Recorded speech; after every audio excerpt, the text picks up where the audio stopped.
guy kept saying, what you're buying here is T-I-M-E. I said, what, Tim?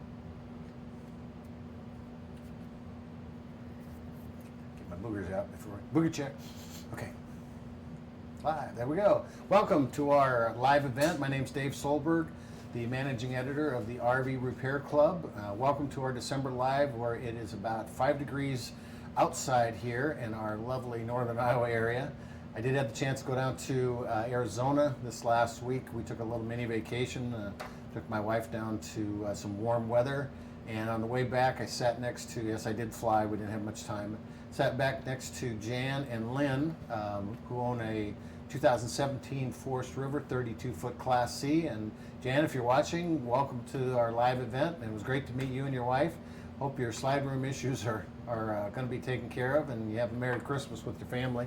They were flying back up to spend the about a week, I guess it was, with their son in Minneapolis. So anyway, we just got done doing a gold event here about a half an hour ago. We went over furnaces and furnace operations, and we went through quite a bit of troubleshooting and how the furnace works and some of the things that you can do for maintenance. So we'll get right into it. We got some questions that have already come up. I see we got quite a few people on the right-hand side that are on with us tonight, so that's great to see, especially around the holidays.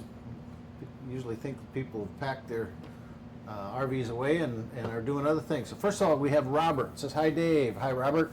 I have a 1995 Terry 30G that I bought used from a friend. The furnace will not ignite. The blower works just fine, however I hear no clicking and no flame. I've checked all the connections with my meter, and I'm getting the required 12 volts from the converter. Have no batteries. Could that be the problem? No batteries, or perhaps replace the circuit board. The furnace is either Atwood, likely, or a Coleman.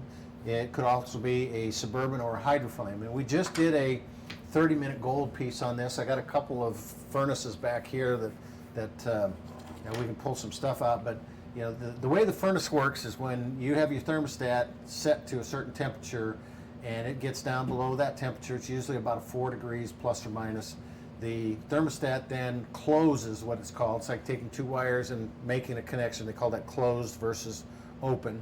And it sends a signal down to your circuit board that says, I need heat. So the first thing that happens is that circuit board starts the internal fan. The motor will start the fan, and what that does is it's going to bring cold air from the outside or cool air from the outside exhaust or intake in, push it through the burner assembly and push it out. So that kind of purges that burner assembly in there, and it just gets all if there's any lingering LP or soot or anything, rust like that, kind of cleans that out. That fan motor keeps running then. And what it's doing is it's getting up enough speed on the back side of your furnace is what's called a sail switch. And you'll have a big housing in here. So as that blower wheel, squirrel cage, runs, it's pushing air over the cowling and raising this. It's just a little metal switch, and that's going to push that up to a certain point. And when it hits that point, there's two wires in here. And those two wires then are going to close, basically, same thing, and it's going to send a signal back to the module board that says, okay, I have enough air pressure, I have enough air flow, go ahead and open the gas valve and light. So then you should hear a click, and then you should hear the tick, tick, tick of the spark igniter trying to light it, and then woof.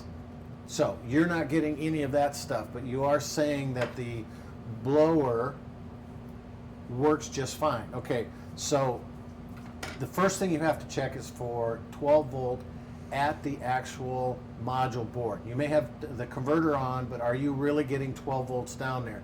So if you don't have batteries in series and you do have a converter, and there are different types of systems in different motorhomes. I'm not sure what the Terry used, but evidently you didn't have to have the batteries in the system to make that work. If the blower motor's working, you're getting power down there. You just, first of all, take your meter and go to the module board itself, get your wiring diagram and find out, am I getting 12 volts to that board? You have to have at least 10.5, sometimes at least 11 volts at that module board that gets to that fan, that motor. Because if that motor's not going fast enough and that's not bringing that squirrel cage fast enough, it's not lifting that sail switch far enough and it's not getting to the point where it's saying, yes, I'm okay, go ahead and light. So none of your other components are working. So we've isolated, it's gotten back to either your sales switch, your monitor panel, or your 12 volt system.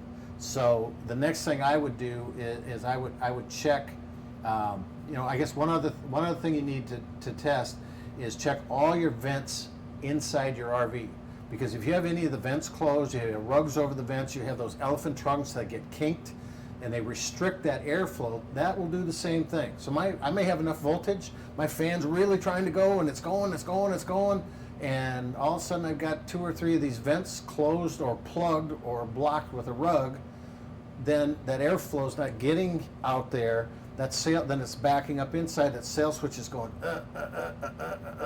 So make sure all that stuff is good, and if it is, then you're going to go in and take a look at your sales switch. And I would say at a 95, it's probably gotten to the point where it's gotten corroded, maybe bent enough that it's not getting high enough in there, whatever.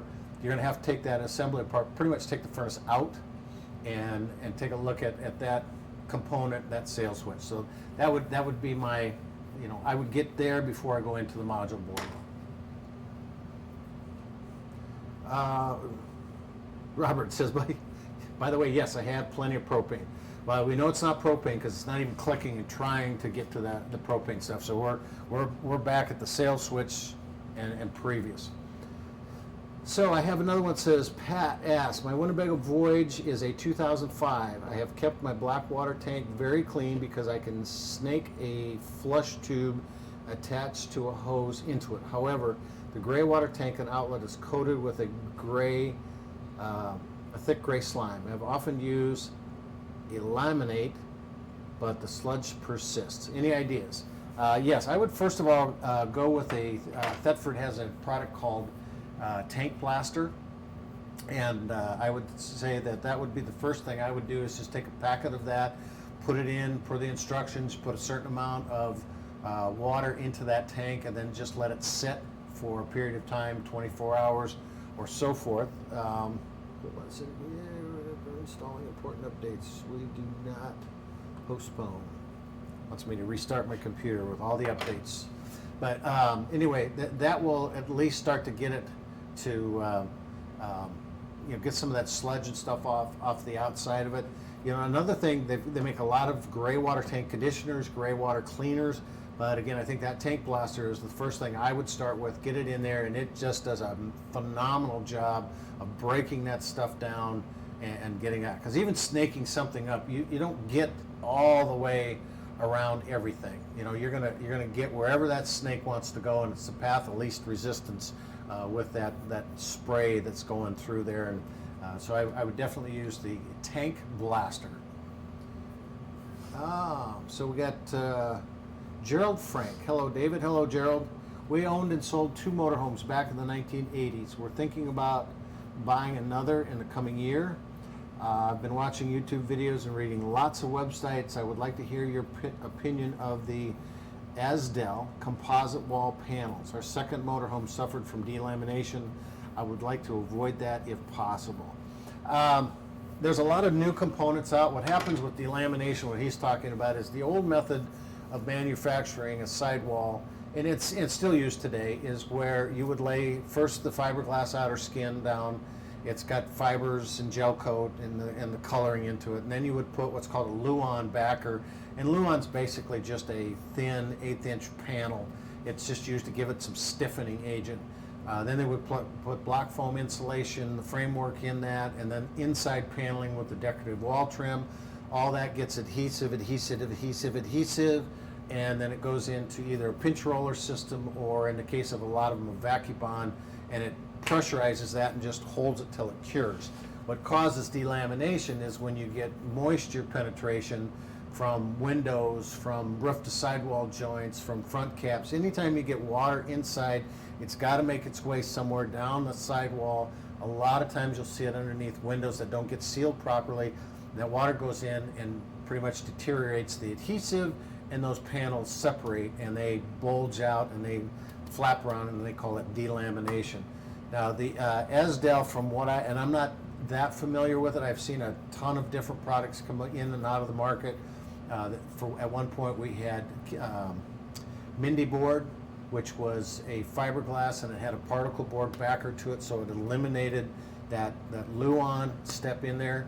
What they did not realize with that, this was done in probably 89, I believe it was. About everybody used it, but once that started working its way at the sidewall to floor joint and just kind of moving and scraping, it would start to separate a little bit. So that would wick water up in there, and you get these big massive bulges all over the side. You'll see those in a lot of those 88, 89 motorhomes. They went away from that.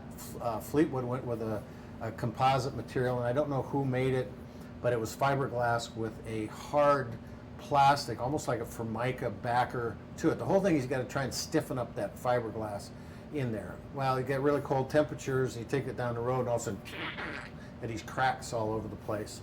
Chemlite, Veracini, I think is called, is a company that did fiberglass and made the actual fiberglass thicker, but then it was heavy, and so there's been a variety of different things. The Asdel, from what I've seen, is just another version of trying to add a backer to that, eliminate a step, and they're claiming that it's going to reduce delamination. And I think that's true, you know. But what they don't tell you is that there are 3 stages of delamination. One is the fiberglass to whatever backer board material. Number 2 is that component to the block foam insulation, and number 3 is the block foam to the inside paneling. So you get water in there, you could still deteriorate the insulation that's in there, the block foam, and you could still get delamination from what I understand. Now, I would highly recommend talking to the companies. More important to me is how are you sealing that roof to sidewall? How am I going to keep moisture from penetrating down into that channel and down into my sidewall? What have you done for the window areas? You know, some manufacturers will cut out their window holes and they'll simply put some silicone around it. And that silicone eventually will start to creep, to settle, the window will settle. So the companies that I like are going to put butyl tape all the way around it, but they're also going to coat that opening with a waterproof type of a primer. So where you have open sidewall, basically, in that cutout area now is going to be completely waterproof. The butyl tape's going to hold it much better. I don't get water in there. That will stop delamination better than any kind of sidewall material you get. So maybe a combination of the two, but those are the things that I would ask questions about is, you know, what have you done to keep moisture penetration in here? Reduce delamination. The Asdel may be a great product, but what's beyond that? Okay. Hi there, Manitoba, Canada here. Hey, I love Canada.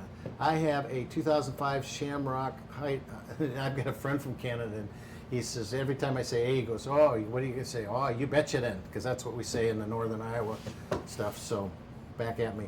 My question is, I found a leak coming from the retractable TV antenna. Just had it removed. Can I just remove it, or is it more complicated than that? You know, you can remove it. There are several screws on the top. You're going to have to take the bottom harness out of it. If you got a retractable one, it's the old, we call it a batwing, wine guard version of it. And you've got the screws on the top of it. And probably what's happened is you've got a lap seal that's gone around there. It started to dry, it's got cracked, and you get moisture that's in there and works its way in. So you can take that out. The other thing you can do is you just simply take a heat gun and remove all that lap seal up there, clean it up really good, and reapply another lap seal to the top of it or a Eternabond, and you can stop that leak. But to me, what I would do, I would take the old antenna out. I would get a new permanent mount antenna that you don't have to raise up or down. The wine guard fits in the exact same hole, but then reseal it, you know, really, really well. Put that lap seal, put a good silicone in, and the key is you need to find a sealant that is compatible with your roof material. You can't just go to Home Depot, Lowe's, Menards and buy silicone. You have to get something that's designed for fiberglass, designed for rubber material, designed for aluminum. You can't just put silicone on anything. It will not stay. So make sure you find out what material you have. And one of the best places, I send people all the time to Dicor. Dicor has a great lap seal product that's designed for fiberglass, designed for rubber membranes, EPDM, TPO, so forth. Get that, and then get the self-leveling lap seal to go up over the top of it, and you'll have a nice antenna that gets twice the reception. You don't have to take it up and down, and you'll stop your leaks. Excuse me. Bob Keefe. I knew a Bob Keefe that worked at Winnebago. I wonder if it's the same guy. Watched your excellent furnace video. When you opened it out, it had a fuzzy white seal around the heat chamber. That wasn't asbestos, was it? No, that was not asbestos. It was, let me see here, hold on a second.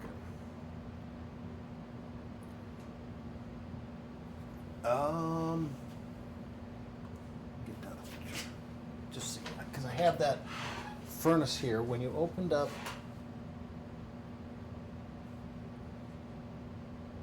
it had a fuzzy white seal around the heat chamber.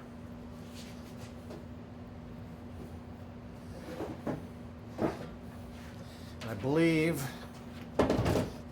this is what he's talking about, and this is probably the fuzzy white seal around the heat chamber here, which is the same stuff that is used out here. And this is not an asbestos product.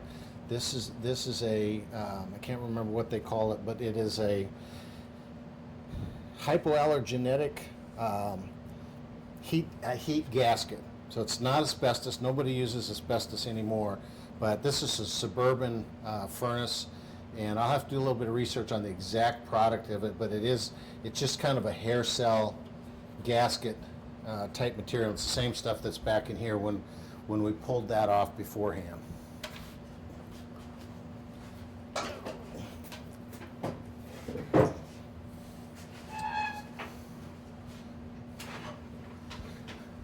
Okay, Bob came back and says, not from Winnebago, from Chicago. So, okay, well, we had a Bob Keefe at Winnebago for many, many years, engineers, and he was outstanding, good friend of mine.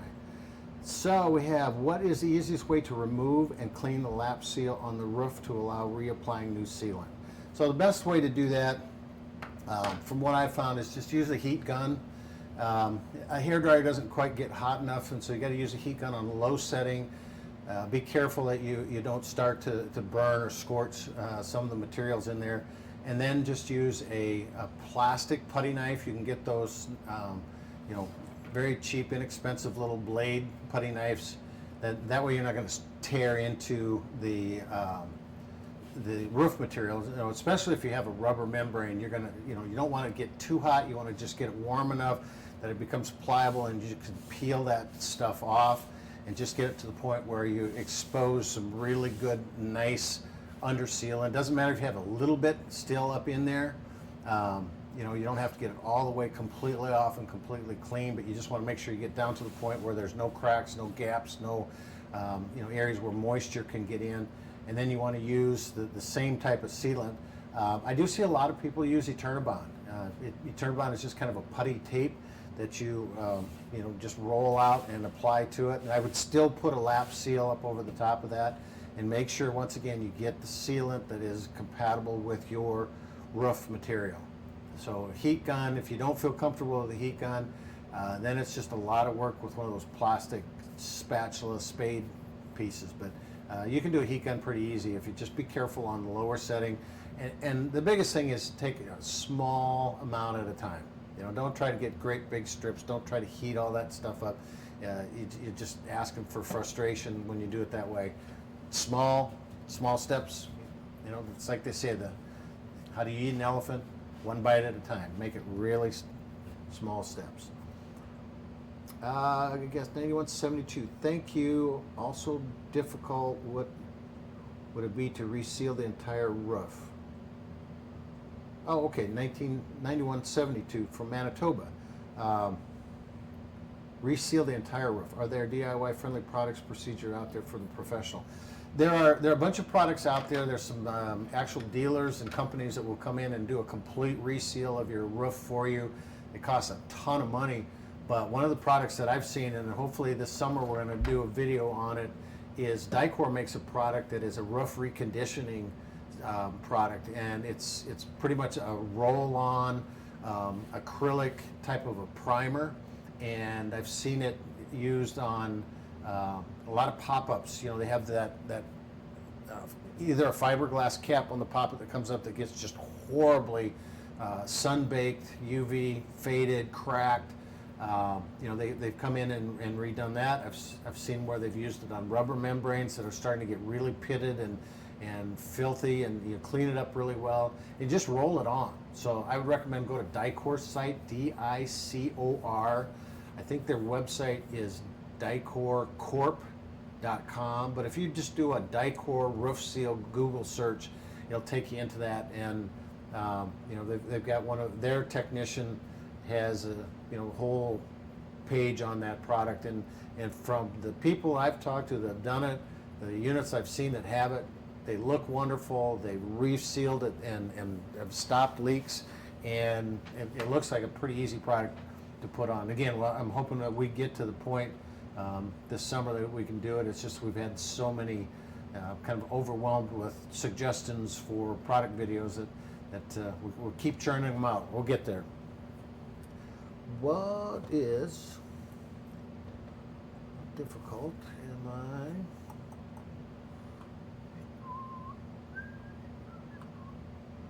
So that's the last of the questions for now. So make sure you got questions, type them in, bring them. I see we have a lot of people here. We got Gary, Pat, Robert, Deborah, John, Gerald, Chris. Ask me some questions. So what I'm going to do right now is one of the things that if you have an RV and you have it in storage this winter, something that you really need to do is, if you've got an onboard generator, first of all, you need to once a month go down to where that unit is in storage and start the generator up and run it for about a half an hour under load. And that means, usually you could run the roof air conditioner. You don't want to do that in the wintertime, but bring a couple of those space heaters that are going to take some high amperage draws, because you want to get that amp draw up to about 20, 25 if you can. So whatever you can plug in and turn on into that. I know a couple people that come to my shows every year in North Carolina. One guy told me that he goes out once a month, he starts his generator up, and he does put seafoam in it. Onan has their own kind of gas conditioner piece, and he starts the generator up, and he plugs in two of the heaters in it, those little ceramic heaters, and he watches a movie. And what you're doing is you're exercising your generator. Those generators need to be run once a month under load to get the varnish out of that carburetor and out of that system. It's even a good idea in your diesels and your propanes to run it once every 2 months maybe, just to keep the seals pliable, just to keep things from drying up. So that is one of the things I would do. The second thing I would recommend is just once a month it's a good idea to go down and check if you have a unit out in storage with a cover. Just make sure that that cover is still connected. It's not torn, it's not blown, something's come apart, because you can do some terrible damage with the cover that lets loose or tears when the wind starts whipping around and completely beating your motorhome to death. I've also looked for rodents. We had a local guy here that put a cover on, went to the whole expense of this, and he got a squirrel that came in through one of the vents. They chewed in through the top vent that allows the moist air to get out so you don't get condensation, and that squirrel went into the air conditioner and completely chewed up and eliminated his foam insulation inside the air conditioner. And he didn't know it till the next spring when he brought everything out. The next thing is just check your batteries, make sure that you are getting a proper charge, some kind of a solar charge. If you don't have access to plugging it in, you need to take those batteries out and take them to your garage or someplace that you can condition them. You can't just leave them sit out in storage and drain. They will sulfate and you'll ruin your batteries in a really short amount of time.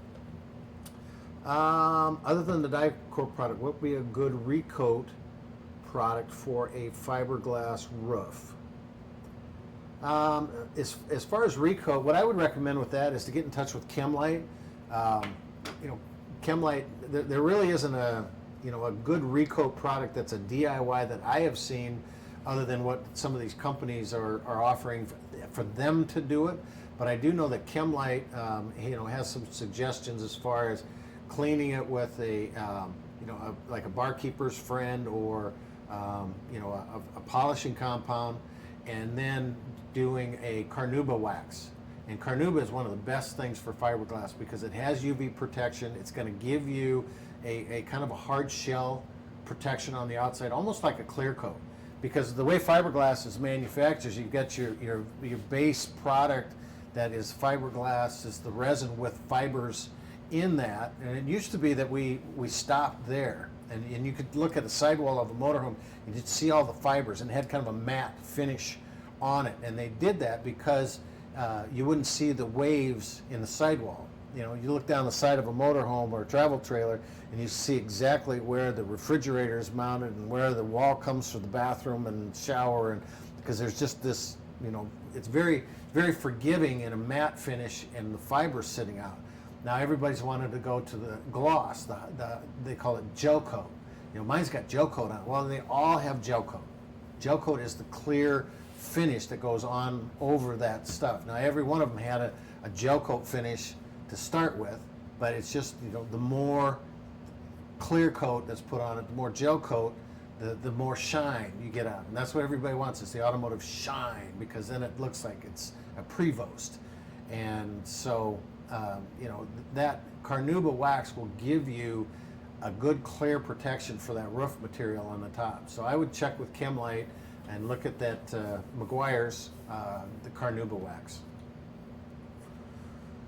2014 Winnebago Vista with the gel coat sides and the roof, no paint. I do an annual polish of the gel coat sidewalls, but the roof has turned chalky. Is it okay to just leave it as it is and just clean it periodically? Yes, you can.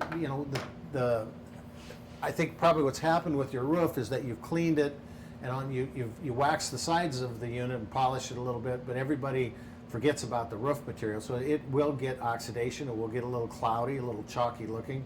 What I would recommend is clean it. Use Dawn dish soap and clean it really good, and then use the Thetford. I think I got it right here. Thetford bought Protect-All, and this is Protect-All All Surface Care. Polishes, waxes, treats, and protects, but it has a UV blocker that is built into it. And this is really going to help protect that fiberglass. You see that's right in here. And it's going to take quite a bit of this, spraying it on at this. I would buy 2 or 3 of these, maybe put it in a pump-up sprayer or something, or you could just use this, but basically just spray it on and mop it around. And that's probably one of the best things that you can do to protect that fiberglass of the roof and the sidewall as well. I still kind of recommend some carnauba wax. You're not going to do any damage. You don't have to wax the top of that, but if you want it to look good and kind of reduce that chalking that you're getting, put some of this stuff on it. It'll help a lot. Manitoba here again. I am also thinking about removing my shower and tub and relocating my vanity and sink. Can I use the tub drain and just plug the old sink drain, redoing the floor as well? Can I just cover the sink drain opening at the tank?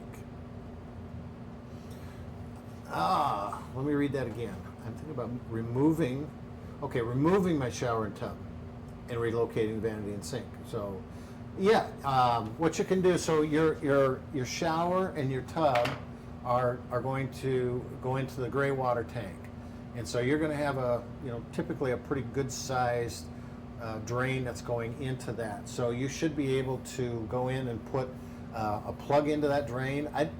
The smaller drains, I know they make a rubber stopper that you can put in, and it's got a metal washer and a wing nut, and it just will expand and completely seal the top of that.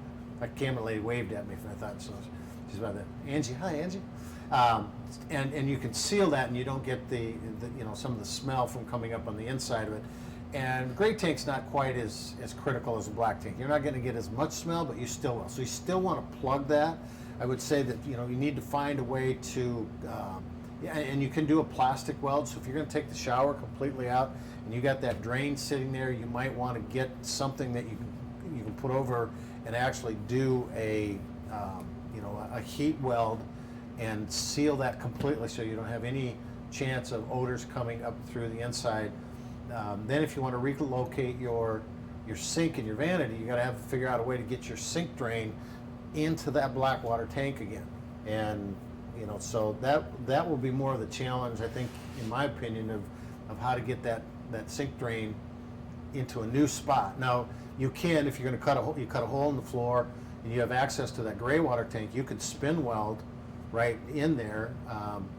You cut a hole, you can spin weld fittings into it, so you're probably able to put a drain into that, but it takes a little more equipment than the normal average DIY person would have. So I would look at some of the opportunities of how do I get that drain down into there. What else did he have? Can I just cover the sink drain opening in the tank? And again, that's one of the things you're going to have to, how well can you seal that?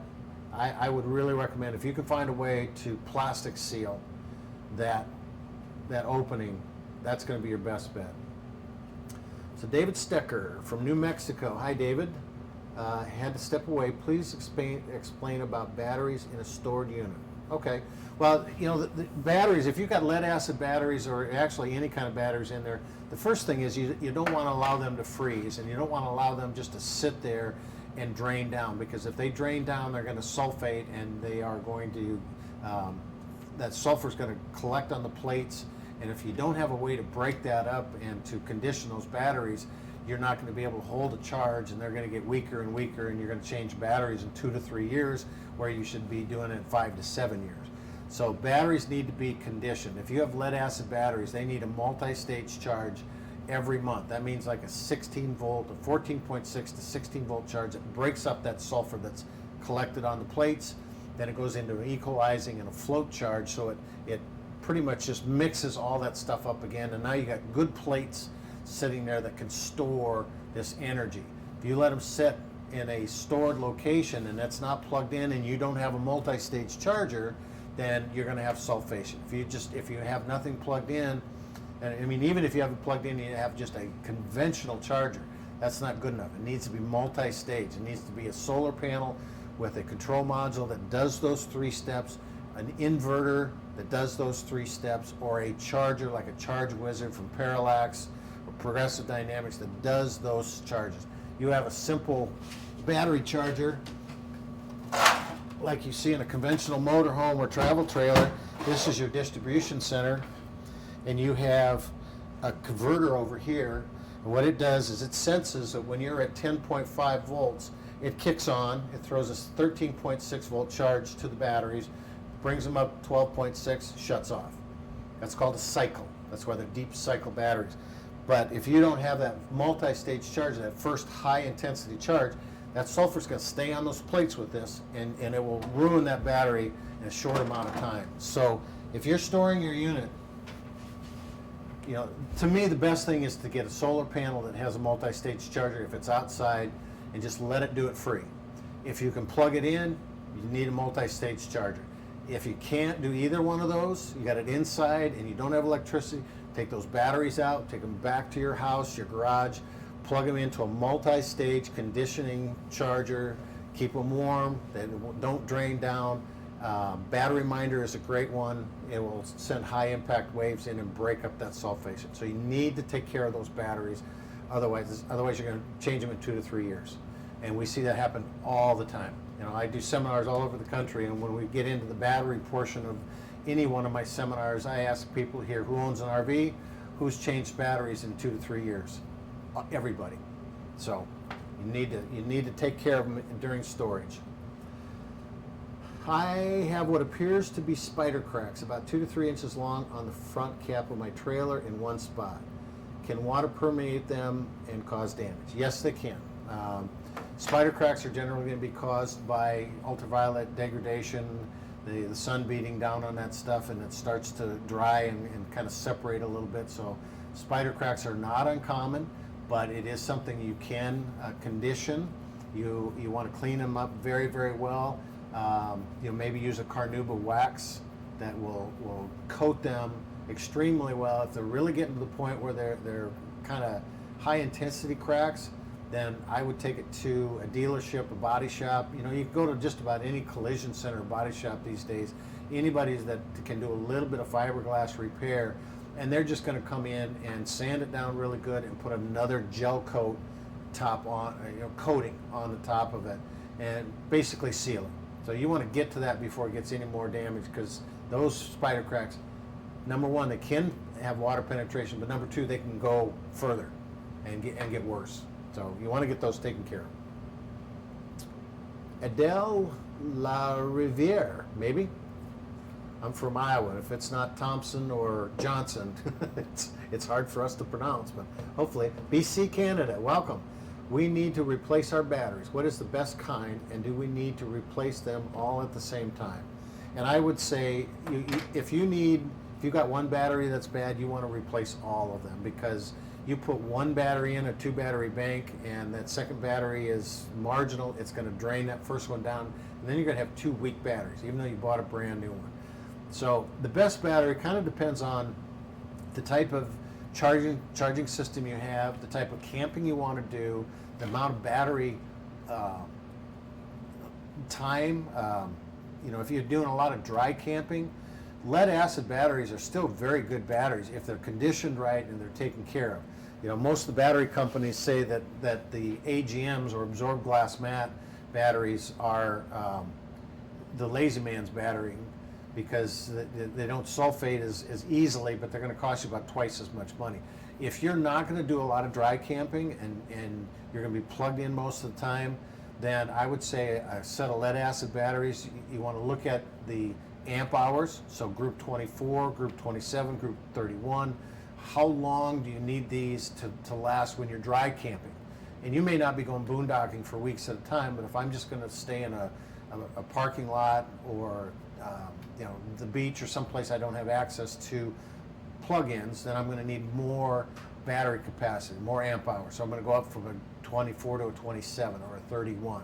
If I'm going to do a lot of dry camping and I don't have a multi-stage charger, I probably would go up to the AGM batteries. They're absorbed glass mat, they're completely sealed. There's less maintenance required to those. So you have to do a little bit of research on batteries and go in and take a look at some of our videos. It'll give you a little better idea of the amp hours and the type of batteries. But then the next thing is the brand of batteries. And I highly recommend that you look at the battery companies that are being used in the RV industry today. You're going to pay a little bit more for them, but there are some really cheap junk batteries out in the market. Winnebago's done an enormous amount of research on batteries over the years. I know one of the gentlemen that is a service trainer technician for them, and we've talked about batteries. And back in the days when I was there, we used Sears batteries, and what do they call them? Diehards. Diehard made a great battery. The problem was that if they weren't conditioned properly, they would sulfate, and you'd take them into a Sears location to get them replaced, and the kid would look at you like, So it was too hard to get them worked on, and so they switched to, they used a variety of different ones, Trojan for a little while and so forth. But right now, from what I've been told, Trojan makes a good battery, the Optima makes a good battery, US Battery, Lifeline, those all have some AGM stuff. Winnebago's now using Napa batteries, because what they found is that you go to Costco, and I don't mean to downgrade any. Let's say you go to any of the membership-based or the discount stores, and you see that Marine/RV battery that's $89.95. That is not going to last. It's got very poor plates used in it. It's got very low-grade the acid that's used in it. It's got very, very cheap welds. It's designed to be plugged in all the time, and 2 years from now, you're going to go buy another $89.95 battery. You use that any amount of time at all, and it will not last. So we see a lot of cheapening of the parts used in and the welds used in. Napa is making one of the best ones out there. Winnebago has had just enormous success with them. But like I said, the Trojans are good, the Interstates are good. I came across US Battery at the Pomona show 3 years ago, and I've been watching some of the people that have bought them and how they like them, and I'm very impressed with them. So get a good battery, good brand that's being used in RVs. Don't go get that discount one. You will not be happy with it. I'm an older lady. I just bought a 2012 Innsbruck Supreme 399 DLS Park model. Do you have any idea if this is a good unit? From Ontario, Canada. It's Canada night tonight. We have all kinds of people from Canada. Low tonight is -8. Well, you got us beat. We're probably going to get to 5 maybe tonight. So the Innsbruck has been a very very well respected company, brand name. And to me, a lot of times when you ask, is this a good unit? To me, it really depends more on how well was it maintained. I've seen some absolutely fantastic units that were not maintained very well. They were not checked for the sealants. They got water leaks. They got all kinds of gremlins, and people are just terribly upset with some of these things that are some of the best units on the market because they weren't taken care of, they weren't maintained, they weren't looked at, and they walked in and just bought it without doing some inspection. That's one of the things that I really pitch in my seminar. I've got a buyer seminar to people. Get the unit inspected before you buy it. I don't care what brand it is, but inspect it. You would never buy a home without a home inspection today, but people walk in and buy RVs all the time thinking they're like cars and trucks. They're not. We have the same issues. So the Innsbruck is a very good unit, very well respected. I have not dealt with the park models a lot myself in the past. It's been more the motorhomes and the travel trailers, but the Innsbruck company has been a very quality company. It's just, again, how well was it maintained? And with a park model, you have a little less issues because you're not taking it down the road as much, and road vibrations and so forth.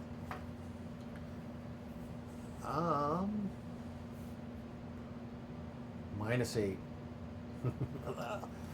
Will a trickle charger do the same? She's saying, Janie. And a trickle charger will not. Trickle charger is simply going to do a 2 amp charge. It's designed to keep it topped off and not drain down, and it will not desulfate or condition that battery. Now, there is a small battery charger called battery minder that a lot of people get confused with battery tender, which the tender is a trickle charger. Battery minder has a small one for a single battery that will do high impact waves and will condition. You can buy it at Northern Tool. You can go to batteryminder.com, but Northern Tool is cheaper, and it will condition that battery, and they're claiming will extend the life of that battery by 200 cycles. That's 2 to 3 years or more. And I've been using it now for about 5 years. I have pitched it at my shows. Everybody that's put it on has loved it, and it's extended the life of their batteries. If you got 2 or 3 batteries, you're going to have to go with the larger version of it rather than that small little one. But a trickle charger will not condition the batteries, just keeps them topped off. Oh, Janie says, thank you so much. Oh, you're welcome. Again, Northern Tool is a place to get it. It's $39.95 for the single one, and I have seen them go on sale for $19.95. I bought 5 of them when that happened, and I've got them on a variety of different things. So, great place to get it from. Let's see. We are down to no more questions. I see Charles on here. Charles, you have not asked a question yet. I'm going to start calling people. Rodney, Doc Mark. No, I'm just kidding. So let's see what else we can talk about in the wintertime here. We talked about going out and checking your batteries. Tire pressure is another thing too. Make sure you check the tire pressure on it. I personally am a big fan of tire pressure monitor systems. I like the TST systems. We've put it on. One of the things that we did is I met the representative out in Pomona, California 3 years ago. He helped do a seminar for us on tires and tire pressure, and he gave me a set of the tire pressure monitors to test. We put them on in a video for the RV Repair Club, but I also took a set and put on a trailer, and I run a side business called Easy Wash that we build pressure washers that we put into fast food restaurants, and I've got 3 trucks and trailers that cover the country. We put about 125,000 miles on these trucks and trailers a year, and so I put these tire pressure monitors on one of the trailers, and we have probably got right now about 200,000 miles on that trailer. We've gone through several sets of tires, I can tell you with those, but we have never had a tire failure. We've never had, we've had loss of pressure, but we were warned about it. So we never had a situation on the road where we had a blowout or anything like that, because we always knew the temperature, we always knew the pressure of that unit, and we put it through the most grueling tests you could possibly do. A lot of miles, a lot of heat, and we go into a lot of construction areas, so it's not just all highway miles. We get into some parking lots that haven't been paved yet, and they're the gravel-based stuff, and we beat them up pretty well. So I'm a huge fan of tire pressure monitors and the TST systems, and you can see them on our website. Dale says, thank you, Dave. I appreciate it, and yes, you said my name correctly. See, that's what's nice about Dave Solberg, is that it's hard to mess that one up, but they do sometimes. I've been called Goldberg. That was, I wish the money came with it. Jim, and it's Kouwe. So let's take a stab at that one. Kouwe. So you can correct me if that's probably not correct, but can you recommend a good solar controller using Renogy 100-watt suitcase type panel? And I would personally recommend either Zamp Solar or Go Power. We've used both of those. We've done a lot of videos on them. In fact, I got 2 of them sitting right over here, the suitcase model portables that we did a gold, I guess it was 2 months ago on those. And both of those, what I like about those is they're in the industry. They are working, they're not just making solar panels generically and going, oh, these are for RVs, and then, oh, these are for marine, and these are for home. So these guys are very well versed with the RV lifestyle. In fact, Zamp works with all the manufacturers to design systems and pre-wiring in travel trailers, fifth wheels, motorhomes, so it's very compatible with their systems. And their controller, I don't know if you know what, I may have one here. I do not, yes I do. Look at that. Go into my handy Book of Thieves. That's the Bluetooth dongle. So here happens to be the Go Power version.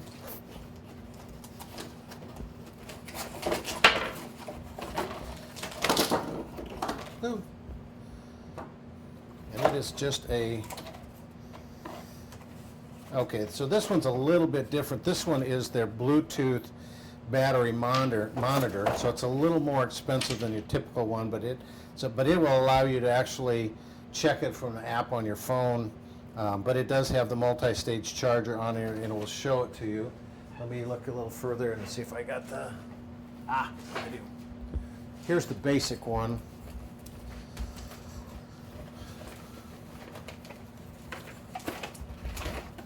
There we go. So that's the Zamp one here, and it will tell you in here, let's see, we got charging status, battery condition, and it will do the multi-stage charge with that. So a very easy system just to hook up, ins and outs, put it into your RV somewhere, mount it into just cut a template square, mount it into a wall in your kitchen, in your hallway back in by the bathroom and so forth, and you'll be able to see what that condition is. Very, very easy to install. Zamp Solar.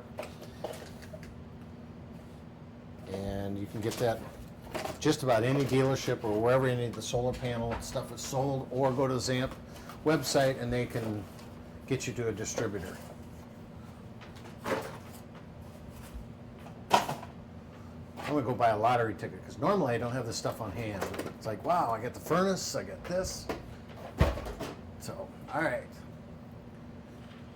So hopefully Jim will tell me if I pronounce his name correctly. And we have Tim Cooper.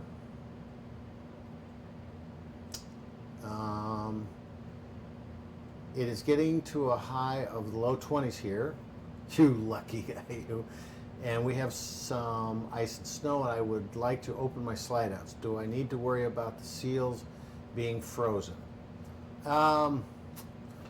It's possible that you would need to be careful about those seals because, you know, what could happen, depending on the type of RV you have, if you do not have a awning above the slide room, you could have gotten moisture. You know, you get snow and then it thaws out and you get moisture that drips down the side and comes in to the inside of it. Then you know, that moisture can go work its way in between the seal and the actual room seal, and then it gets cold and it freezes again. So it is possible that you could get the two seals to freeze. One of the things that I think I would do is I would just kind of bump out the slide room a little bit, you know, so you get it all set up. And here's one of the things, I talked about this last night with the gentleman that I was on the plane with, and he's got a problem with his slide room. He's got a bedroom slide with a swing tech, and it's racking and cracking and not working, and he's going to spend a lot of money getting it fixed. And one of the things that I asked him, I said, so when you bring your slide room out, do you level the coach first, or do you bring the room out and then level the coach? He says, well, I was told to bring the room out and level the coach. And I hear him that a lot, and to me it's kind of frustrating because I spent 15 years at Winnebago, and for about 4 years we developed a slide room system with HWH that was a hydraulic system, and we tested and tested and tested that for 4 years before bringing it out. We ran it in and out 14,000 extensions and retractions, and I wasn't in the engineering department, but I was in the marketing department and the training department, development training department, and I wanted to make sure I knew, you know, we were one of the last ones to come into the industry because with the slide room, because we didn't want to just jump into it. We didn't want to drag fifth wheel technology in that wasn't designed for the motorhome. And we would take those units out, and we had a test track with sine waves and bumps and cobblestones. And one of the things that we found is that if you do not have that chassis level and stable before you run that slide room out, you've got a chassis that's got a little bit of a twist to it. That means the sidewall has a little bit of a twist to it. So when you start to try to bring that square room out of a sidewall that has a little bit of restriction in it, now you're starting to put stress on the frames, you're putting stress on the mechanism, the motors, all that stuff. So I always recommend stabilize and level the coach and then bring your slide room out. And I've had arguments with engineers from companies. Gulfstream is one of them. I talked with one of the guys there, and he is adamant that no, we recommend bringing it into a living camping position first, bring out your slide rooms, and then adjust your mechanism. And I said, why? What does that do? He had no answer for that. You just need to have it in a living condition. And so when I called Power Gear, who is now owned by Lippert, and the engineer of Power Gear works for Lippert now, and I said, that makes no sense. He goes, I agree. We recommend level the coach before you bring the slide room out because you want it stable, you want it square, so there's no restrictions on that room whatsoever. And he said, I have argued and argued and argued with engineers at a couple different manufacturers that get it in their head that this is the way it's supposed to be. You know, everybody has their opinion, but for the life of me, I don't know why you would want an unlevel coach with a twist in the chassis before you bring those slide rooms out. And Winnebago has less than 1% warranty issues with their slide rooms. And it's because they recommend to level them first. So anyway, that's my soap opera for that. So let's get back to the question. Then, so what I would do is if I'm looking, I think maybe my slide seals are frozen, then get everything leveled first, just bump them out. You know, get them out about 1/4 of an inch, maybe 1/2 an inch, just enough so you can kind of see in there, what do I see as far as the seals, you know, connecting and pulling apart on each other. So you're going to have two seals. You're going to have a seal on the flange of the room. You're going to have a seal on the wall of the actual motorhome or travel trailer. And if those are pulling and they're not separating, then I'm going to go in and probably just get a little of the what do they call it, the lock. You've got car lock de-icer or the windshield de-icer that you can just spray on that stuff and just let it work its way in there till those start to separate, and just do it a small amount of a time so you're not just going and ripping that out. So I don't think you'll have too much of a problem if you just go slow with it. I gotta get my soapbox out of here for my slide room soapbox talk. Sorry about that, but I think it's important. Hi, I have a 97 Pace Aero Vision, and the power control module board is a bit burnt, but can I still run my motorhome? It's Phil, and I don't know when you talk about power control module board, and I'm not sure what power control module board, because there's a variety of different module boards for the air conditioner, for the refrigerator, for the furnace. If you're saying, can I still run my motorhome? Is it the power control module for the chassis portion of it? So, if it's a bit burnt, and that also brings up what do you mean by burnt? And I suppose there's some black portions that look like something happened. Usually, what that means is a wire somewhere got really hot, and you get that little burnt area out of, or you've got a loose connection that started arcing a little bit. So what I would recommend, if that's the case, if there's any connections that are there, disconnect the power that's going to whatever component you're talking about, disconnect those, clean them up really well, and get a good connection to those to make sure that it's not. But I can't tell you for sure you can use that without knowing which module board and what is burnt into it. So I would check those before I would go any further. And can I tie in a catalytic heater to my furnace propane line, or am I best to completely take out my furnace? No, you can actually tie in a catalytic heater like we had here earlier. This is happens to be a Heat Buddy, or Mr. Heater Buddy. They have a variety of sizes, but you got Campco, probably Olympia is one of the better ones, and this just screws in like this.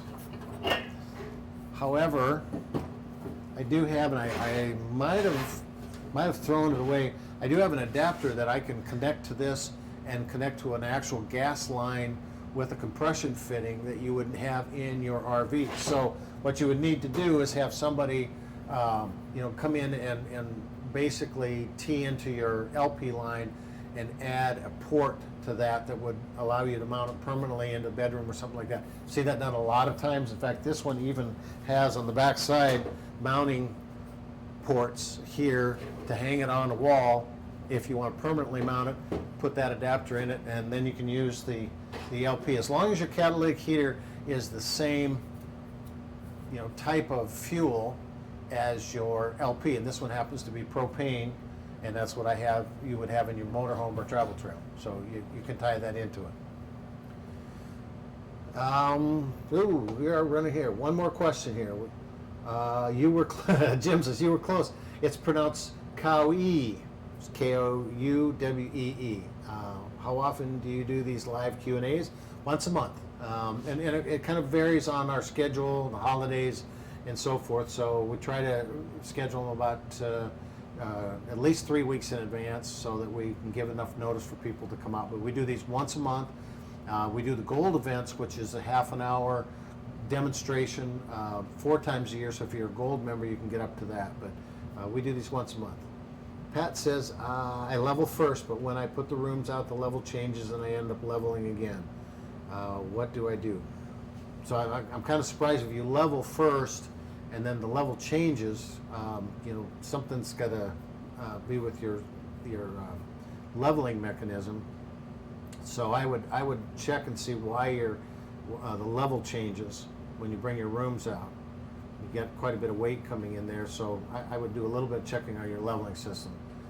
So we're going to have to wrap up here. Phil Petty says it's the one under the driver's side hood. I need to drive it, so that would be your chassis module. I would definitely check with your local chassis dealership and just see, you know, but again, clean all that stuff up. Now we got a whole bunch of questions that came in, but I'm sorry yeah, Pat says it's because the rooms are heavy. 2 new interstates, they are not balanced. One check 7.1 and 7.2. So anyway, I'm sorry, we're running out of time here. We got to close it up for the night. We'll keep those questions in. One of the things I would recommend, if we didn't get to your question tonight, post it on our website, our Facebook, the other social media stuff. We have technicians that will answer those questions, but bring them with you next week, or next month. If anybody's going to be in the North Carolina area or Chicago next month, I'm doing seminars in Greensboro the first week of January, Chicago the second week at the McCormick Place. We're doing Charlotte. Had a little memory lapse there, brain fart. The third week of January. So we're going to be really busy, but we're going to do questions and answers, seminars, all show long, all day at the shows, every day. So appreciate your coming out. Thank you for joining us. Have a great Christmas or holidays, whatever you're celebrating with your family, your friends, your loved ones. And thank you for coming out and have a happy time. Enjoy your RV.